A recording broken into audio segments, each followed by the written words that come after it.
Okay, good morning, everyone.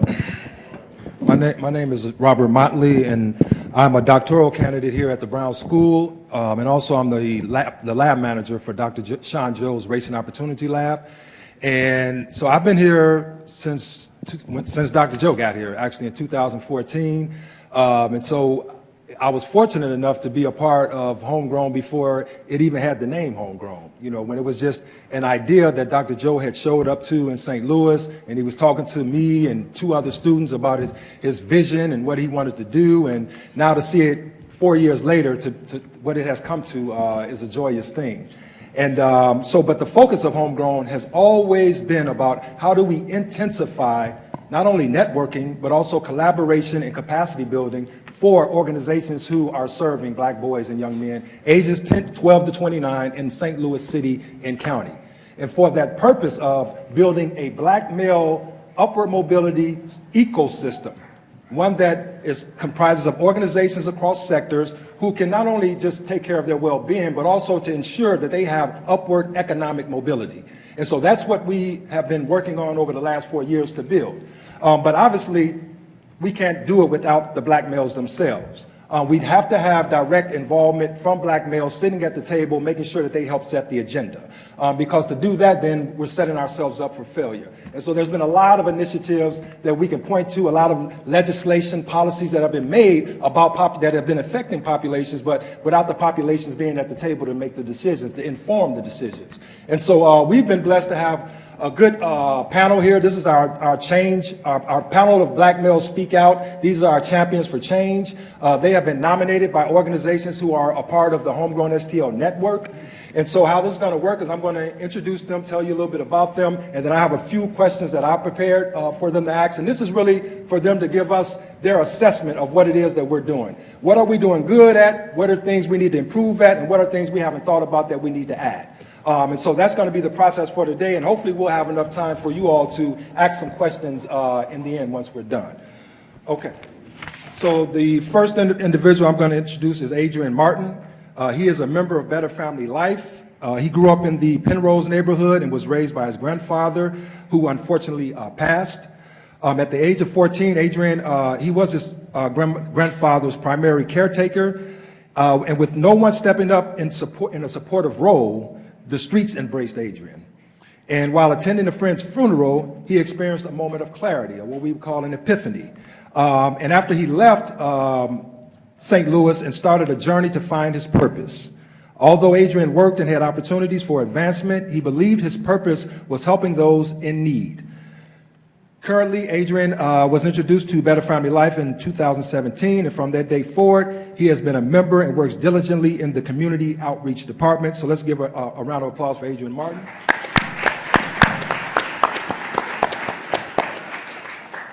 Okay, next, we have one of our younger black males who goes by the name of Bryce Davis Bowen. Bryce is a Circle of Excellence member and homeschooled fifth grader. Bryce serves as the St. Louis community. He serves the St. Louis community by collecting items for the homeless and was recently honored by the St. Vincent de Paul Society for donating over 100 of his personal books to their literacy efforts. Bryce is an award-winning photographer and with his team placed first in the recent Academy of Science Fair. He has served as an assistant robotics coach for the Circle of Excellence, who went on to win the Regional Best Project Award with FIRST Robotics. Bryce has traveled internationally to present his experiences with the Circle of Excellence, and his favorite subjects are reading and science. Let's give a round of applause for Bryce.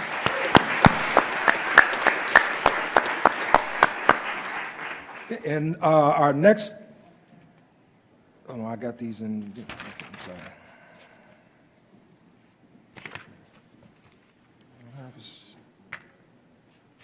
I'm sorry. Oh, the next panel is Jamar Hobson. I'm sorry. Jamar Hobson. He is 11, and he is also a Circle of Excellence member and attends Ladue Fifth Grade Center. He holds a national honorable mention from the Noetic Math Competition, which is a nationwide math contest where he placed as one of the highest scores among 7,000 peers nationwide. Jamar is a straight A student and a diversity leader at his school. His experience with the Circle of Excellence have been shared at international conferences, and his favorite subjects are math, science, and social studies. So can we give a round of applause to Jamar?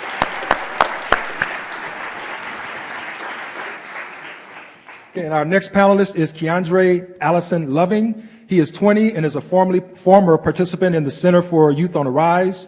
And after successfully graduating from high school, he enlisted into the United States Marine Corps. He has served across the country, and after sustaining an injury due to training, he returned to St. Louis. He currently works at the Sheraton Westport Chalet, and Keiondre plans to pursue a career with the Marriott Corporation to become a director of food and beverage services. And his goal is to purchase a home that he can refurbish and build a foundation for him and his family. Can we give Keiondre? And I got the next panelist. They had to email me. Danielle Danielle Dortch. He graduated from the BUD apprenticeship, which is Building Union Diversity Program. He graduated their program in April 2017. Prior to this, he was working as a water aerobatic instructor at Wall Center and during Texas times. He learned about the BUD program from his alderman, Brandon Botley, and he is now a member of the Carpenters Union as a second team apprentice. He currently makes about $22 an hour, and when he's a journeyman, he will make $38 an hour. So can we give it up for Dan? Okay, and last but not least, we have Wesley Agee. He is 22 and he hails from North County and is a junior at Harris-Stowe State University, where he majors in biology and serves as president of the MOSAP Scholars Biology Club. He is also a participant of the Ronald E. Mcnair Postbaccalaureate Achievement Program at St. Louis University. As a Mcnair scholar, he is building on his undergraduate research experience in plant sciences at his university and also the Missouri Botanical Gardens and the New York Botanical Gardens. Currently, Wesley is conducting an epigenetic study on the fruit fly Genius Drosophila. Did I say that right? That's all right. Okay. Yes, and Wesley plans to pursue a PhD upon completion of his bachelor's degree. So let's give it up for Wesley.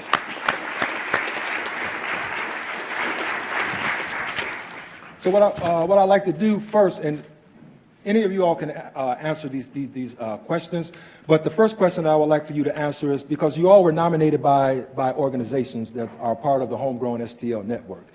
So could you tell us a little bit about, just a brief description about that program and how that program kind of helped you to achieve some of the goals and aspirations that you're currently engaged in? We can start with whoever wants to start.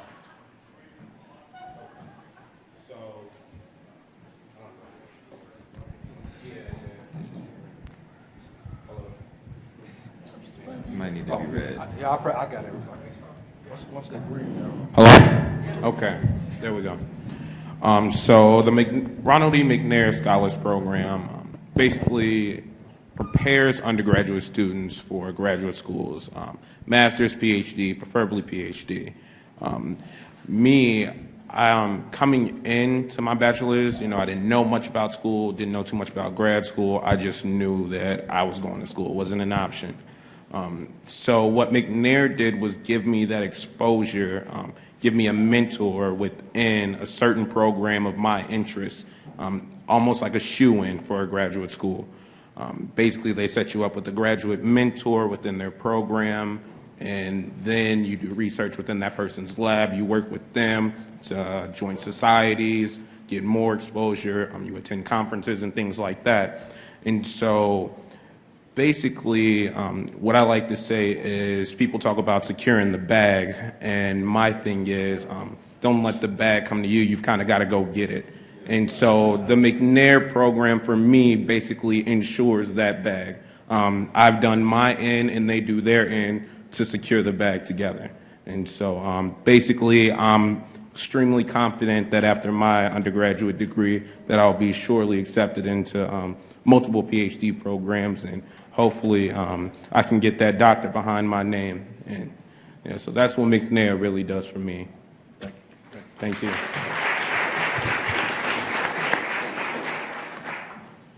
Okay, how everybody doing? I'm Daniel Dortch. Basically, the BUD program, Building Union Diversity, was introduced to me by my alderman, Brandon Bosley. He was actually getting ready to run for alderman at the time, and he basically told me his hopes for our neighborhood. Basically, he wanted to see young black men like myself basically try to buy the neighborhood back, and he has a list with the LRA houses and stuff. But basically, he's basically put us through the program. See, the Bud program is a program where you visit every union trade school, and you work along with them as far as the electricians, the plumbers and pipe fitters, the welders, iron workers. I'm a carpenter myself. I actually went with carpentry, but I went to every union trade school and worked with them for a few days. And at the end of the program, I actually chose to be a carpenter. They have companies there with letters of intent for you to be to join the union. Before I jumped into the class, I was actually working 2 jobs at the time. I was doing, I'm a lifeguard at Woles Recreation Center, and I also did taxes with Direct Income Tax Service. I had to give up both of those jobs. Before I even got into those jobs, I was working at the Boys and Girls Club. I did 7 years at the Boys and Girls Club. So I've actually been around youth, mentoring them and everything as well. So, and the Bud program actually helped me out, because instead of me looking at it as me trying to work 2 jobs just to make ends meet, I end up having to work 1 job now. So that was a big step for me. That's the way I looked at it.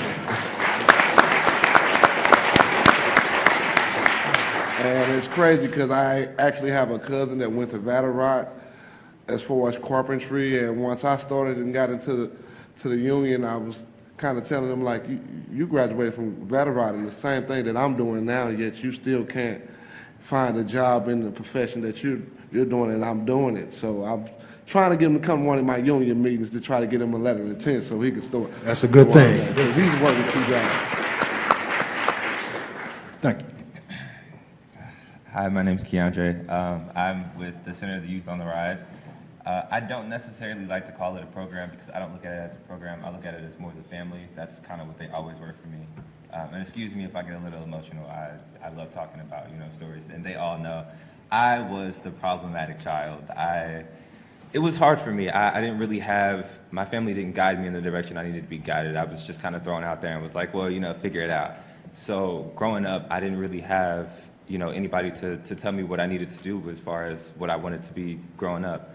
And I needed help, so I went and searched, and I found a caseworker with the Center of the Youth on the Rise, and they've been with me for years. I want to say it'll be almost 6 years coming up soon, and they've helped me graduate high school. They helped me figure out what I wanted to do afterwards. They helped me push towards college, and then when I decided to switch and make that curve for the military, they were like, well, we're here for you. So they've always been a family for me. They've provided me with therapy. They've provided me with caseworker services. So I will say I'm very happy to be a part of this platform and being able to come and speak on behalf of the young black men, as well as the young gay black men as well. As we can see, that's a big issue for us as well. And I will say, growing up, that was hard for me because I didn't have that. Growing up, a lot of the younger gay black men don't really have people to tell it's okay for you to do that. It's okay for you to be open about what you like, and it's okay for you to be able to look for help. And a lot of us, we shy away from that. We find ourselves in a position to where we don't have that, so it's like, okay, we don't really want to ask for it because we don't want to cause too much attention to ourselves and make us look like we don't know what we're talking about. So for me, it was hard for me to come to my family and to ask them, hey, I don't know what to do, so I need you to guide me. And that's what they did, without hesitation. It was open arms, open heart, and even till this day, if I was to be like, hey, I need help with something, they'd be running. So I thank you guys for that. Thank you.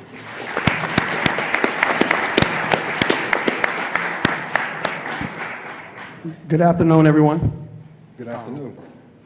Better Family Life has literally gave me an opportunity to walk in my purpose. Growing up in the streets of St. Louis as a young black man, there's a million traps that you can fall into. And growing up in the dynamic of family that I grew up in, where my grandfather was a genius, graduated high school at 14, out of college at 18, in the military, and then worked at McDonnell Douglas for 30 years. He had his hand around me, but the rest of my family was in the streets, drug addicts, drug dealers, and everything else. So once he passed, I got lost into that world. And learning how to navigate that and come out of it with a sound mind and a sound spirit, and being able to have that opportunity to give that to young black boys, it's been a God's blessing for me. Standing in front of all of the boys that I stand in front of, and the hopelessness that I see in their eyes, and then for them to be able to see me and know that I come from that, and to feel my spirit and to be able to guide them away from that, has been the greatest gift that God could ever give me.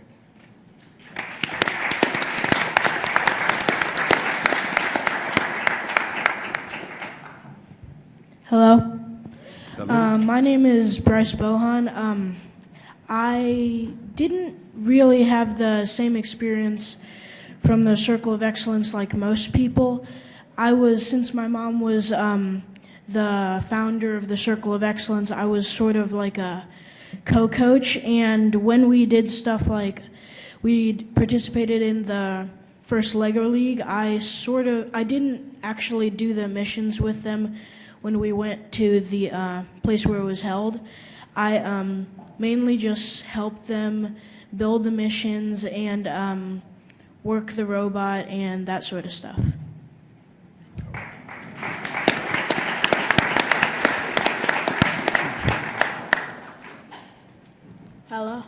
Hello. My name is Jamar Hobson, and I had joined the Circle of Excellence not a while ago, and my mom and my dad were the ones who actually ended up putting me in the program, since I go to a predominantly white school, so they want me to have a chance to be around other black kids. And so they had found the Circle of Excellence, and well, I wasn't too big of it at first. I mostly when I'm at home, sometimes I like to keep the time to myself to not have to deal with other people. But the time I stepped into it, it felt different.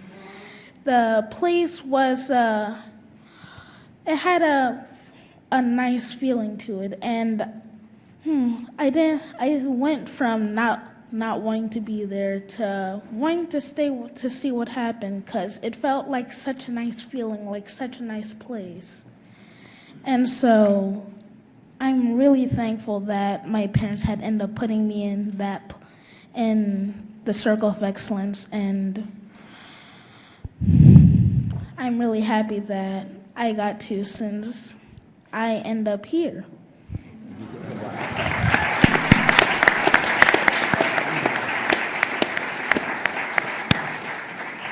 So on that note, Jamar, I would like for you to share with them, and the rest of the panel can answer this question as well. What are some of the outcomes that you have experienced as being a part of the Circle of Excellence, or a part of the family of programs that you all have been a part of? We know about the services that they provided you, the good feeling you had when you got there, but what can you share with us as something that you have accomplished that you can attribute to being a part of that program? Okay, so I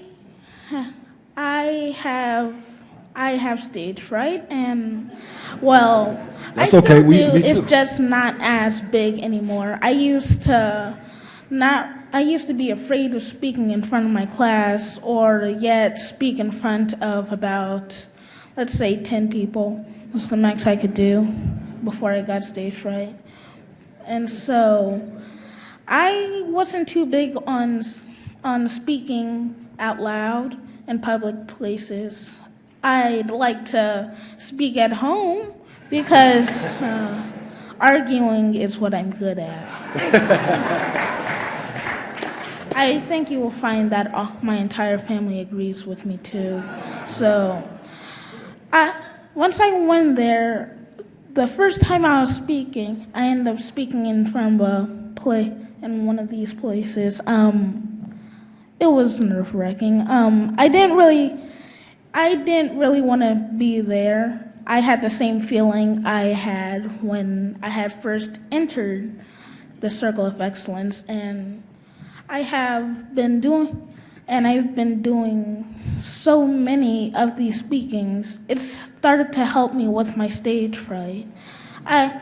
Since then, I've been able to speak in front of big crowds, which I've ended up doing for my school. So it's really helped me when I had stage fright and speaking out loud, but now it feels like I have a voice and I'm not afraid to use it anymore. All right.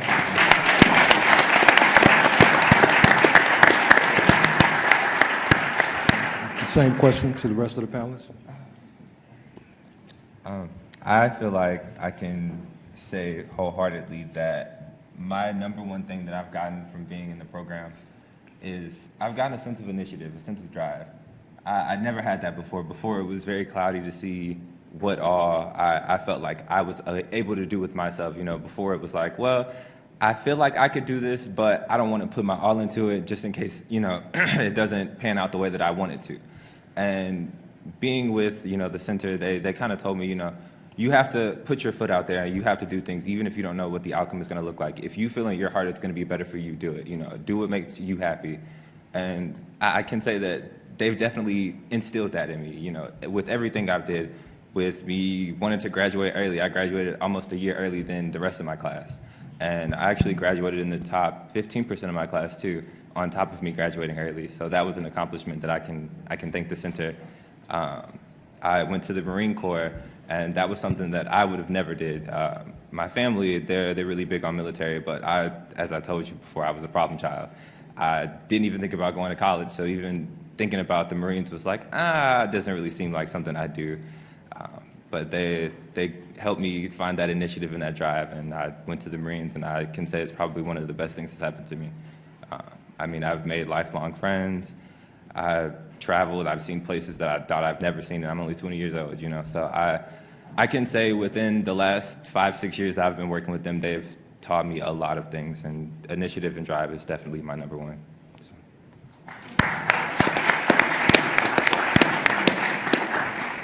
How you guys doing? Well, for me, the Bud program, after I graduated from the Bud program, I actually started working, and it was kind of a rough first year start for me because me being a first-time apprentice, and you really don't know as much of the work as they expect you to know, but you get some guys that are willing to train you, some guys that'll be just hard on you, thinking that you're supposed to know it already. But what helped me out a lot was once I got inducted into my union hall, one of the BAs stood up and told me that he was from the Penrose neighborhood. Sam Adams, my BA, and I looked at that as like, I can use him because he's coming from where I'm from, so the problem that I'm going through, he probably went through already. So as he'll tell you now, I call him every day. Every time somebody talks to me crazy on the job site, no, don't come up yet because he's teaching me. And since he's teaching me, I want to keep learning from him. But he just real rough on to talk to you. Yeah, see, because I'm from the Fairgrounds Park neighborhood. I go to church at St. John's, Reverend Starsky right there. I've even worked at the Boys and Girls Club on Grand for 7 years.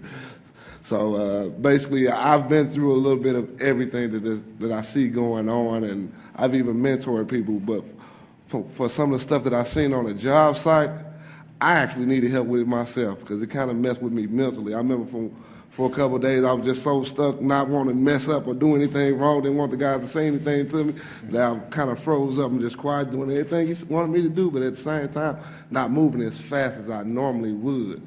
So once I got to talking to my BA, he kind of helped me out and boost my confidence level back up to where I just moved straight through and got with the flow of things. So the Bud program actually helped me out a lot because it got me into the union to where I can actually start working and doing this stuff. See, when I was in high school, I did this stuff a little with my basketball coach and my mentor. His name is David King. He owns houses, and he has us work on houses with him. Our team worked on houses with him. That's why I picked the carpenter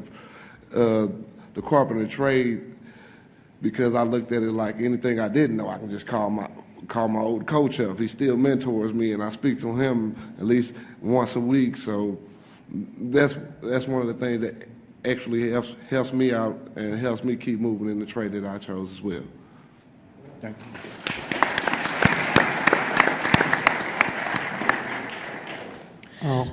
What I've gained from Better Family Life and everything that it's done is a greater compassion and empathy for my people. You know, growing up, the one thing that I've always heard was go to school, get an education, and get out of the hood. And that was the first thing that I did. Once I graduated from high school, the first thing I wanted to do was just leave the neighborhood and never come back. And I definitely got disconnected from the struggle. I mean, I found a good job, making $70,000 a year, and I was just looking at everybody saying, if I did it, you can do it. And that was just not a realistic point of view for my people. A lot of us still need help. And it came to a head when a few of my boys in my mentorship program were actually trying to kill each other. And I was able to get them out of town, get one of them out of town and talk to the other one and get the gun out of his hand. Him put the gun in my hand. That is a blessing, and that is what's needed, because I've been in that position where I wanted to do the exact same thing, and I had a man standing in front of me telling me to give me the gun. And then he didn't judge me, he didn't call the police. We sat down, ate some pork and beans and hot dogs, and watched The Simpsons. And that is what caused me to be where I am right now. So me having that direct connect with the boys who are going through that same struggle and having that compassion and empathy for them is the best thing I gained from Better Family Life.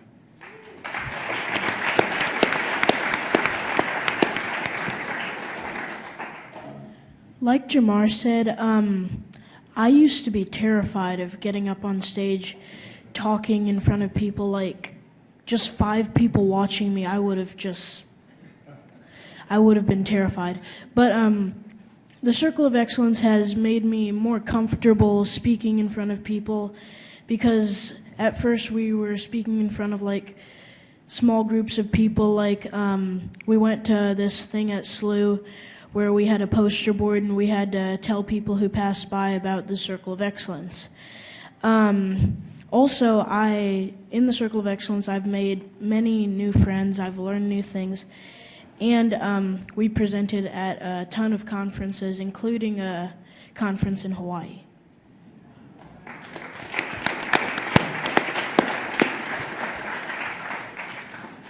All right, so through the Mcnair Scholars Program, what I like to say is normally they say like once you get to college, you know, you've made it, but that's only like the first leg of the journey. There's a whole nother part, and when you're first generation, you know, underrepresented, there's a lot of things going on that you don't know. You don't have anybody to guide you through.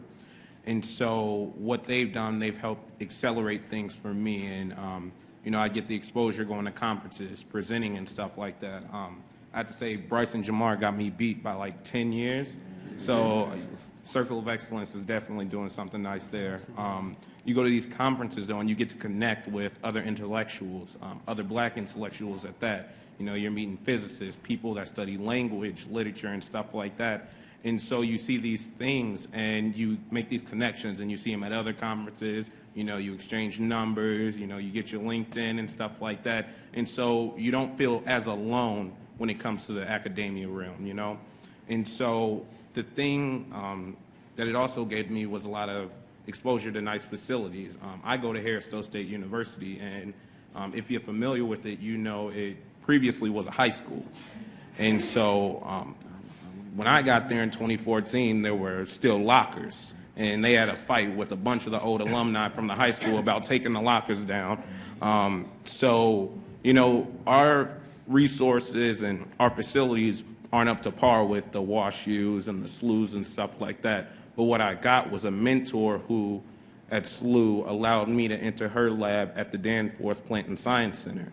And from there, I'm in a graduate lab with undergraduates, graduates, PhD students, postdocs, and I'm, you know, going to journal clubs, reading literature way above my head that I probably don't know half the words that I'm reading, but I'm just soaking it all in, asking as many questions as possible, because I know this is an opportunity everybody gets at Harris-Stowe that a lot of people that look like me don't get in general.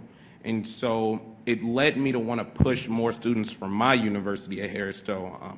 Recently with Dr. Warmack, you know, he's been, you know, he's got his initiatives, you know, he's talking to a lot of politicians, trying to get us funding and stuff, but the thing is, administrators can only do so much. The teachers can only do so much. You kind of have to have a certain accountability and responsibility to want to do it yourself. And so I thought it was my duty, to run for president of the biology club. And so I've had speakers come in, from across the country, the NIH. I have actually students from WashU and doctoral programs. The Association of Black Graduates, ABBGS, I'm sorry, I'm trying to think. Association of Black Biomedical Graduate Students come and talk to our students at Harris Tilda, our biology club, and express their, experiences and their thoughts and what, we need to do, what we need to look out for and things like that. This semester, we have people coming from SLU who want to recruit Harris Stowe students. I have to say diversity and inclusion is our best friend as black students and whatnot, because they're looking for us, and so we have to take advantage of it. And so I'm trying to bring as many people in as possible, because I know I'm going to eat, but it's not fun if you're the only one eating. And so I'm trying to make sure as many people come with me as possible. And so it happened, though, through Mcnair, to where I see that there's more of us, and there's more of us that want it, and there's more of us that are hungry, but we just have to reach back and pull the rest of us with us. And so that's what I'm doing, and I see that's what HomeGrown's doing, and a lot of the organizations here. And so, there we go.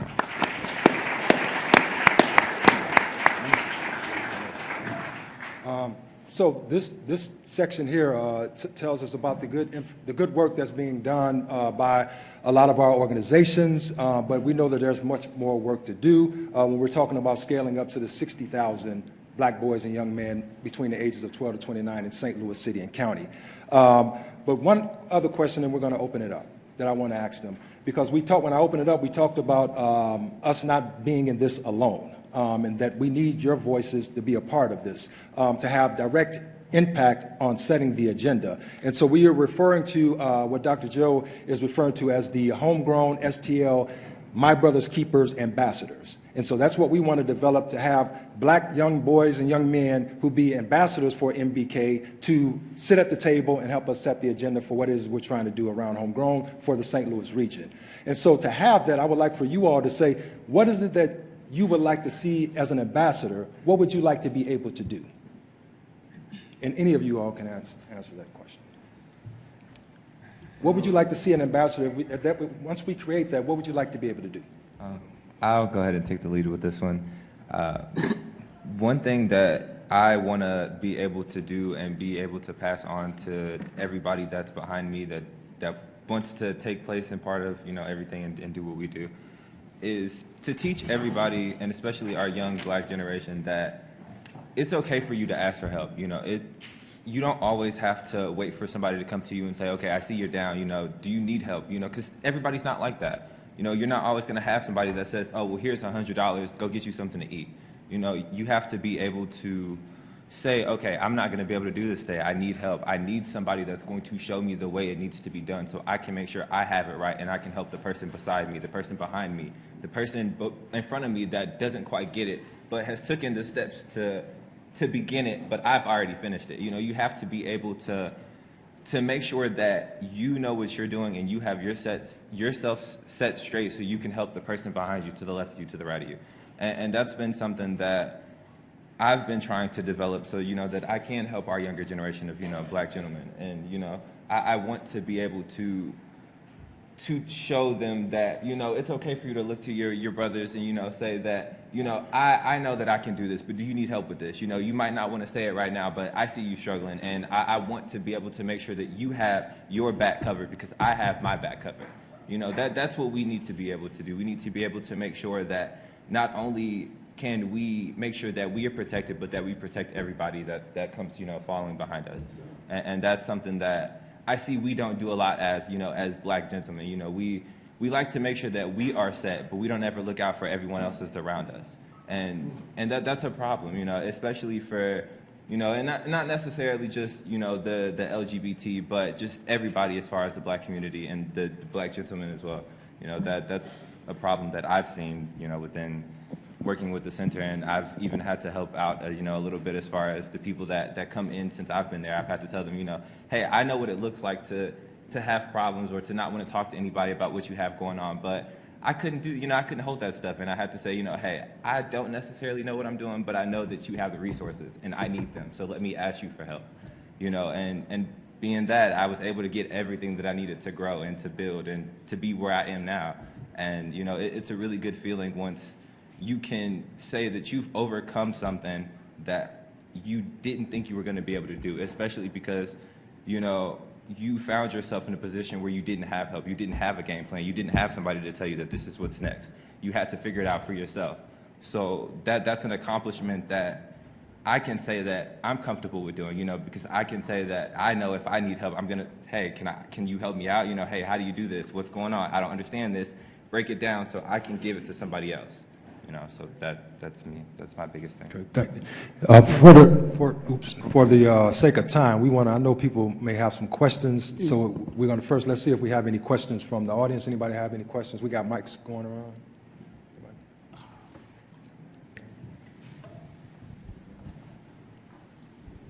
And you can raise your hand so the person with the mic will know that you have a question and they can come to you. I guess my question is, first off, thank you all. That was very pleasant to watch and listen and hear all of you all so articulate and coming from different backgrounds, coming to the same common place. My question is, how do we get these programs inside of schools? How do we bring that awareness to schools, especially for my high schoolers where college is just not for everyone? So. Basically, the way I looked at it, one of my friends, he went through the program as well with me. He's actually a laborer now, but he didn't go carpentry. He was a laborer. He posted on Facebook an article that said the trades got taken out of the schools in the 1970s. And if you look at tech schools now, tech schools only cater to degrees as far as CNA certifications and beautician's license and stuff like that. I believe that'll be a big help to put them back in the high schools, because I just left a job site on the side at Forest Park Community College. My foreman is the same age as me. He basically told me he was a couple months older than me, and he told me he's been doing it since high school, since his uncle owned a company, a drywall company. And I looked at it like, this is something you've been doing since high school, and I'm just not getting into the trade. And that's why I felt like the article that he posted on Facebook kind of related a lot to me, because it's something that I probably could have been doing, got real good at, and maybe would have kept me working on some of the job sites that I've been at, to where I got laid off a week or two early because I wasn't as good at the stuff that other guys were. Okay. You got other questions? Over here. Oh. So thank you, young man, once again for being with us today. It was very refreshing to see you bring the humanity of what it is that we're here talking about today. I mean, a lot of us, like you said, we're older, but you are our focus, so it was just really refreshing to hear your voices and hear your personal stories. But the question is, how much do you pay attention to media, social media, television, movies, music? How much does that influence what you decide to grasp, to think, become, and do? Because those of us who work in these various organizations and we're trying to reach you, I want to know, are we wasting our money and putting efforts into the wrong, I guess, in the wrong direction of trying to reach you? How do you feel like your reach as far as messaging, whether it's music, whether it's TV, whether it's billboards, papers, the internet, or what? That is, for this generation especially, that is vital. And the messaging in social media is everything. And what has poisoned the minds of a lot of the youth is the video games, the music, the movies. So we have to kind of use that same platform to pour in the cure. You know, when the boys get in my car, they like to listen to their trap music. But I cut on Boost 101.9. It has the same exact feel, but it's a different lyrical content. And about 3 or 4 times riding with me, they're asking me who these artists are and who these are, because they get the same feel and now they're getting a positive messaging. So the social media is everything. We just have to make sure we gear it towards their interests. You know, the young boys like to steal cars. I want to come up with a program where the neighborhood donates the cars that are broke down. We fix them up. And then now we teach them get their license, get their insurance, and we guide them through that process. Yeah. You know, we have to make tangible scenarios that pique the youth's interest so that they can stick to it, maintain it, and sustain it. Definitely. Hello. I have a question for the two Circle of Excellence boys. And that is, I know both of you well, and I know both of you have experiences in the school system, right? So I want you to share with the audience how, in your opinion, are Black boys treated differently in the schools, and how did the Circle of Excellence do different and help you when the school did not? Well, I went to a public school. I'm now homeschooled. But I noticed that in my school, we had math groups. Like there was a beginners group, a middle group, and a high group.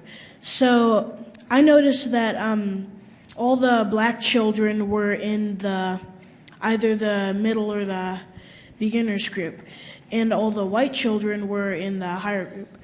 In the Circle of Excellence, they were showing us that they were teaching us how to become better at the stuff that we weren't so good at, and they were teaching us more.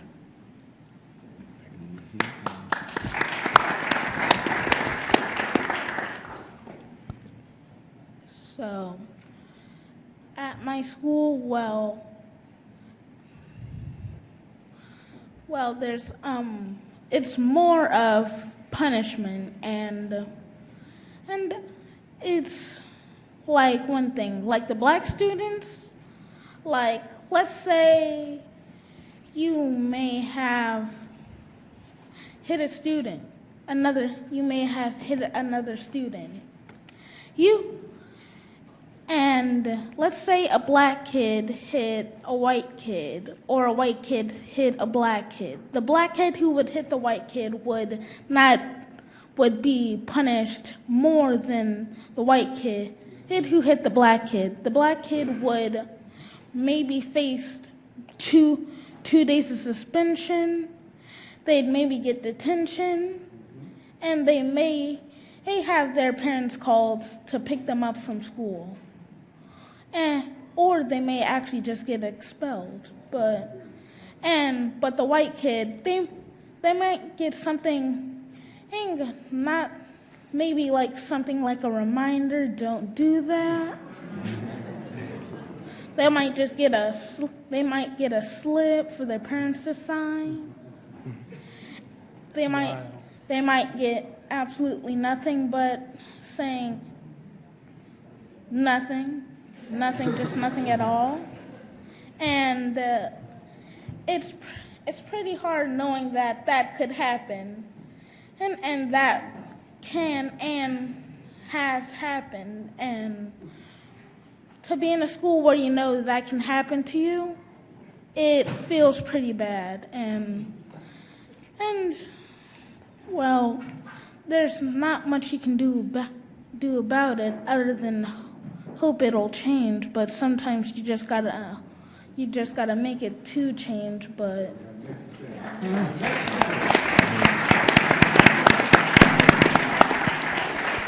for the sake of time, let's give all of these panelists a round of applause for the great work that they've done, the great message that they gave to us to feed us for the second half. I'm sorry, I'm Jamar's mom, and the one thing I want Jamar to explain, because that's what Dr.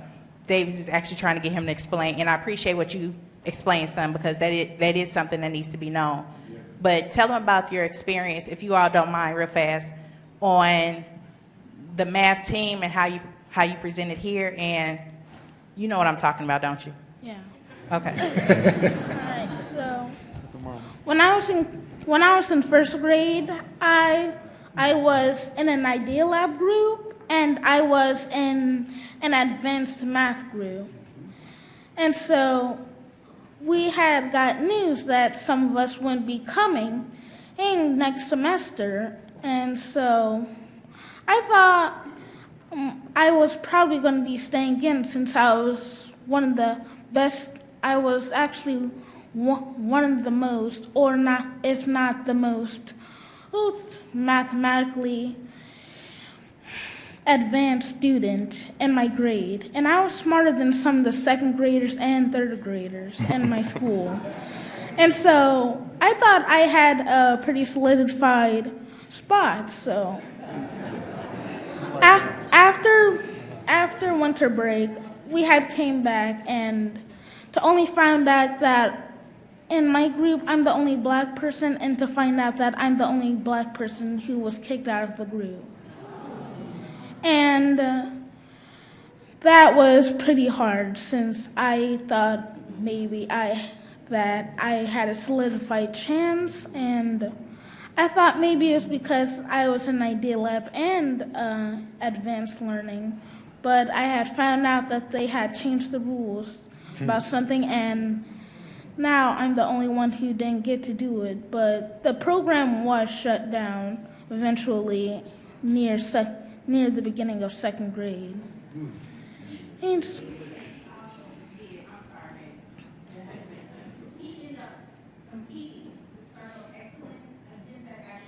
And they won. He's being modest.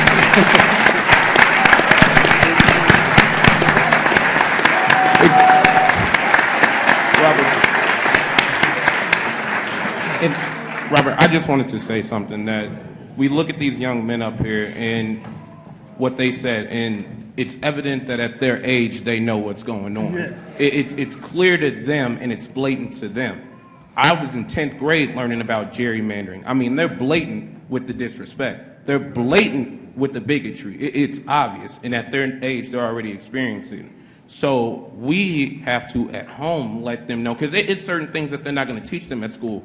I was 8. My dad's telling me, watch, we're getting pulled over. Watch how I behave. This is how you behave. There's certain things that you can't learn in the school. And we have to, as a community, white, black, whatever, we have to teach these kids, because we know it's not the same. Everybody in this room knows it's not the same. So what we have to do is make sure that we're teaching these kids what they need to know, how to survive. The fact we have to teach them to survive, yeah, it's sad, but it's got to happen, because it's not the same. Those two know it, and we all know it.